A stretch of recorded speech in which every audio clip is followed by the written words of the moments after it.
అంది లక్ష్మీదేవి. అంటే నిజానికి లక్ష్మీదేవి ఉండాలంటే మనం చక్కదిద్దుకుంటే మనమే ఆవిడ తప్పకుండా వస్తుంది. సుమాని భీష్మాచార్యుల వారి యొక్క ఉవాచ. మీరు ఒకటి బాగా గుర్తుపెట్టుకోవాలి, ఆయన చెప్పాడు కాబట్టి నేను చెప్తున్నాను, కానీ నా మనసులో ఎవరూ లేరు ఇవి చెప్తున్నప్పుడు.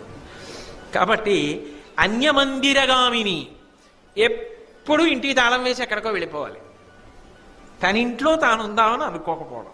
ఇంకా అంతకన్నా నీ వ్యాఖ్యానం చేయాలి. అధిక నిద్ర అయిన మానిని, ఎప్పుడూ నిద్రే, ఎప్పుడూ పడుకోవడమే. ఇంకా నాకు దానికి వ్యాఖ్యానాలు వద్దు, కాబట్టి దొరకదు, నేను వదిలిపెట్టేస్తాను, అలాంటి చోట ఉండను అంది లక్ష్మీదేవి. అర్జనీ తటాక తరుషండ పుష్పవాటముల నిలుతూ, బాగా తామర పూలు విరిసినటువంటి కోనేరు ఉందనుకోండి, అక్కడ నేను ఉంటాను. పువ్వులు పూసిన చెట్లుంటే అందులో నేనున్నాను. నేను నా ప్రవచన ప్రారంభంలోనే మీకు లక్ష్మి అంటే ఎలా ఉంటుందో చెప్పాగా,